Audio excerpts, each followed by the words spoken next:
We come to redemption, lesson 3. We're still dealing with the principle of redemption.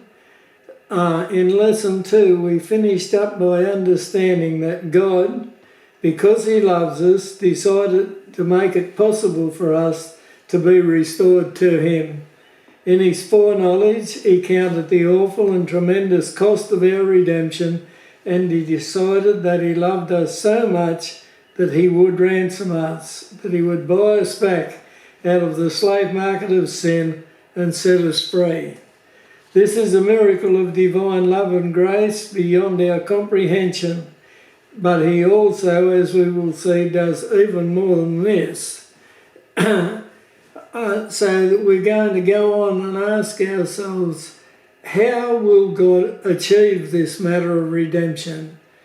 There is a process that has to be gone through. And first of all, he addresses the matter of mankind's new master. Remember, God made us, created us, and so logically and reasonably, he owned us. And then mankind rebelled against God and sinned, and mankind had a new master. That new master was the devil. And God addresses that first of all in Genesis 3:15. He's come and he's talked to Adam and Eve and the serpent. And in Genesis 3:15 he says, "And I will put enmity between thee and the woman," this is Satan he's talking to, "and between thy seed and her seed, it shall bruise thy head, and thou shalt bruise his heel." What's this that he's saying? Well, he's promising that the seed of the woman would conquer Satan. He would bruise Satan's head. But at the same time, Satan would bruise his heel. And so Satan would extract the full ransom price for man. But God has promised to deal with Satan, mankind's new slave master. And then he goes on and shows how his redemption price is to be paid. In Genesis 3:21, he puts the principle in place. "Unto Adam also and to his wife did the Lord God make coats of skins and clothe them." We keep coming back to this verse. This is one of the key verses of the scriptures. This was God's immediate remedy for the problem. It did not completely and eternally deal with it, but it did set in place the principle by which mankind could be redeemed and freed from sin. It was a type or an allegory or a shadow of an eventual fulfillment. And this principle, when tied to the seed of the woman, points us in the direction that this doctrine is heading, and we'll be able to follow through from here, from Genesis 3:21, and see where this doctrine of redemption takes us. So what does Genesis 3:21 tell us? Well, God made coats of skins. Now, where did he get those skins from? He got them from somewhere, didn't he? They came from animals. So the animals, who were innocent, died to provide a covering for Adam and Eve. A covering is what? It's atonement, isn't it? Atonement is to cover. And so this doctrine of redemption fits perfectly hand in glove with the doctrine of substitution and the doctrine of atonement. The animals died instead of Adam and Eve, substitution. So in time, the animals, by their death, paid the stipulated ransom price and bought back the life of Adam and Eve. The stipulated ransom price was death. Remember, we've already established the wages of sin is death. But you ask yourself now, how do we know that this arrangement was satisfactory? Now, we remember that Adam and Eve, when they sinned, decided that they could clothe themselves, and so they put the fig leaves on. and then they appeared before God and they weren't covered. So do we know that this arrangement where God clothed them with the skins of animals was satisfactory? How do we know that this arrangement was satisfactory? Well, we know because it says the skin clothed them. Unto Adam also and to his wife did the Lord God make coats of skins and clothed them. When they had clothed themselves with the fig leaves, they were still naked. They stood before God and they were afraid because they weren't covered, they weren't clothed. But now they are clothed with the skins. They are not naked any longer. But you say, the fig leaves covered them up and hid their nakedness, and now the skins cover them up and hide their nakedness. What's the difference? Well, the difference is this. It's the matter of redemption, the paying of the price. When the animals died, they gave their life, and the wages of sin is death. And so the stipulated price was paid. And so now they are no longer ashamed. Right? And we know that this price, having been paid, really did redeem them because they are no longer ashamed. So the principle is that a substitute must die instead of mankind and pay the wages of sin. God makes it clear that he will accept this sacrifice and it will satisfy his righteous demands regarding sin. The substitute must not be a sinner, but must be perfectly sinless and innocent. The giving of its innocent life will pay the wages of sin and free mankind from the slave market of sin. So that's the principle of redemption. And with this principle in place, this doctrine begins its progression through the scriptures. And it's quite easy to follow this doctrine of redemption because it runs parallel, of course, to atonement and substitution, expiation, propitiation, reconciliation. They all run parallel. And so they follow the sacrificial system. And the sacrificial system is immediately built on in Genesis 4:1-5. It says, and Adam knew Eve his wife, and she conceived and bare Cain, and said, I have gotten a man from the Lord. And she again bare his brother Abel, and Abel was the keeper of sheep, but Cain was the tiller of the ground. And in process of time it came to pass that Cain brought of the fruit of the ground an offering unto the Lord, and Abel he also brought of the firstlings of the flock and of the fat thereof, and the Lord had respect unto Abel and unto his offering. We see that Cain and Abel understood the sacrificial system. Cain didn't bring the correct offering for a sin offering. Abel brought the correct offering for a sin offering.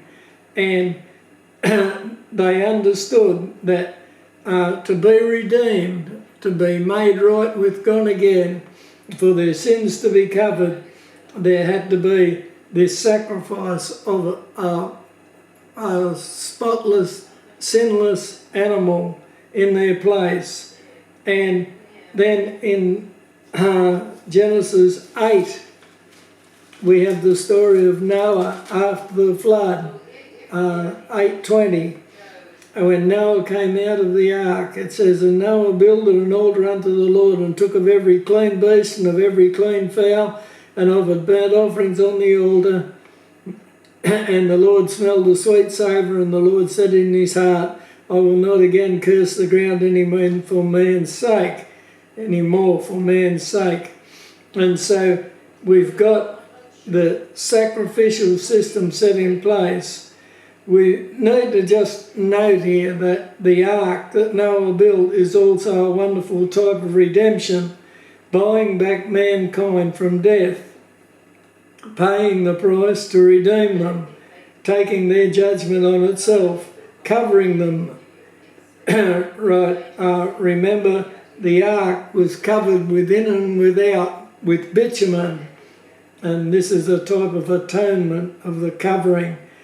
We don't have time to do this justice in these lectures, but if you ever take the time to study the Ark and look at this doctrine of redemption as revealed in the Ark, in Noah's Ark, you'll find that it's well worth studying and really a wonderful type of redemption, the Ark, and it's worth looking at, but we won't go into it because we want to do something more further on in Genesis, because we come to the time when Abraham is called by God to leave Ur of the Chaldees and go to the land of Canaan, and God promised him the land eternally to him and to his sons. And so it was for Abraham, and it was for Isaac, and then it was for Jacob. And remember, Jacob's name was changed to Israel, and he had 12 sons, the children of Israel.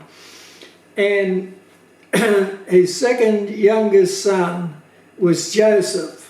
Now, we've looked at the story of Joseph before.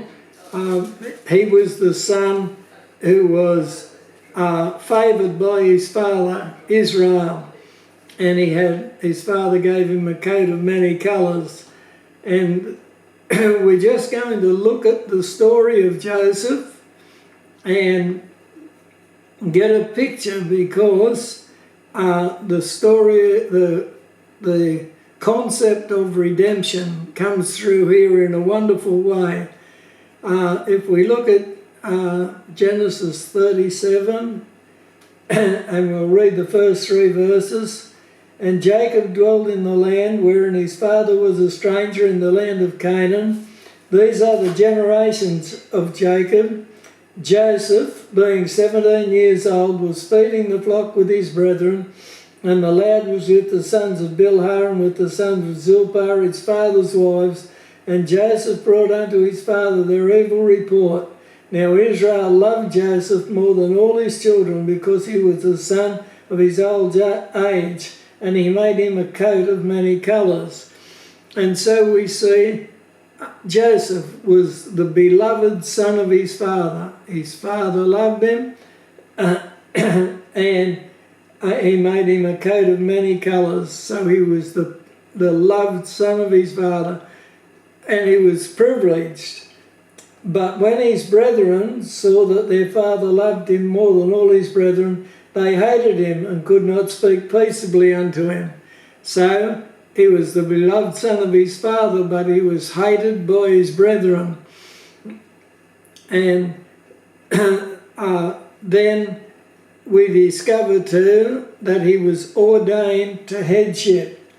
And Joseph dreamed a dream, and he told it to his brethren, and they hated him yet the more. And he said unto them, Hear, I pray you, this dream which I have dreamed. For behold, we were binding sheaves in the field, and lo, my sheaf arose, and also stood upright, and behold, your sheaves stood round about, and made obeisance to my sheaf. And his brethren said to him, Shalt thou indeed reign over us, or shalt thou indeed have dominion over us? And they hated him yet the more for his dreams and for his words. And he dreamed yet another dream, and told it to his brethren, and said, Behold, I have dreamed a dream more, and behold, the sun and the moon and the 11 stars made obeisance to me. And he told it to his father and to his brethren. And his father rebuked him and said unto him, What is this dream that thou hast dreamed? Shall I and thy mother and thy brethren indeed come and bow down ourselves to thee to the earth? And his brethren envied him, but his father observed the saying. So he was ordained to headship. And then in verses 17 to 20, we see we'll go to verse 12. And his brethren went to feed their father's flocks in Shechem. And Israel said unto Joseph, Do not thy brethren feed the flock in Shechem? Come, and I will send thee unto them. And he said unto him, Here am I. And he said to him, Go, I pray thee, see whether it will be well with thy brethren, and well with the flocks, and bring me word again. So he sent him out of the vale of Hebron, and he came to Shechem, and a certain man found him, and behold, he was wandering in the field, and the man asked him, saying, What seekest thou? And he said, I seek my brethren. Tell me, I pray thee, where they feed their flocks. And the man said, They are departed hence. But I heard them say, Let us go to Dothan. And Joseph went after his brethren and found them in Dothan. And when they saw him afar off, even before he came near unto them, they conspired against him to slay him. And they said one to another, Behold, this dreamer cometh. Come now, therefore, and let us slay him, and cast him into some pit, and we will say, Some evil beast hath devoured him, and we shall see what will become of his dreams. And so he was betrayed by his brethren, and then he was sold into slavery. Verses chapter 27, 26 to 28. But we'll read on from 21. And Reuben heard it, and he delivered him out of their hands, and said, Let us not kill him. And Reuben said unto them, Shed no blood, but cast him into this pit that is in the wilderness, and lay no hand upon him, that he might rid him out of their hands to deliver him to his father again. And it came to pass, when Joseph was come unto his brethren, that they stripped Joseph out of his coat of many colours that was on him, and they took him and cast him into a pit, and the pit was empty, there was no water in it. And they sat down to eat bread, and they lifted up their eyes and looked, and behold, a company of Ishmaelites came from Gilead with their camels bearing spicery and balm and myrrh, going to carry it down to Egypt. And Judah said unto his brethren, What profit is it if we slay our brother and conceal his blood? Come, and let us sell him to the Ishmaelites, and let not our hand be upon him, for he is our brother and our flesh. And his brethren were content. And there passed by Midianites merchantmen, and they drew and lifted up Joseph out of the pit, and sold Joseph to the Ishmaelites for 20 pieces of silver, and they brought Joseph into Egypt. And so he was sold into slavery by his brethren. And when they took him down, it says in verse 36, And the Midianites sold him into Egypt unto Potiphar, an officer of Pharaoh's and captain of the guard. And so he became a slave in Egypt. And then we see in chapter 39, 1 and 2, And Joseph was brought down to Egypt, and Potiphar, an officer of Pharaoh, captain of the guard, an Egyptian, bought him of the hands of the Ishmaelites, which had brought him down thither. And the Lord was with Joseph, and he was a prosperous man, and he was in the house of his master the Egyptian. So he served the time in Egypt, and while he was there, God blessed him. And verse 6 tells us, and he left all that he had in Joseph's hands. This was Potiphar. God blessed him because of Joseph, and he left all that he had in Joseph's hands, and he knew not aught he had save the bread which he did eat. And Joseph was a goodly person and well favoured. And so we see that he was a handsome young man. And then verses 7 to 12, And it came to pass after these things that his master's wife cast her eyes upon Joseph, and she said, Lie with me. But he refused, and said unto his master's wife, Behold, thy master wotteth not is with me in the house, and he hath committed all that he hath to my hand. There is none greater in this house than I, nor hath he kept back anything from me but thee, because thou art his wife. How then can I do this great wickedness and sin against God? And it came to pass, as she spake to Joseph day by day, but he hearkened not unto her to lie by her or to be with her. And it came to pass about this time that Joseph went into the house to do his business, and there was none of the men of the house there within. And she caught him by his garment, saying, Lie with me. But he left his garment in her hand and fled and got him out. And so he was tempted, but he refused to sin. And what happened as a result of that?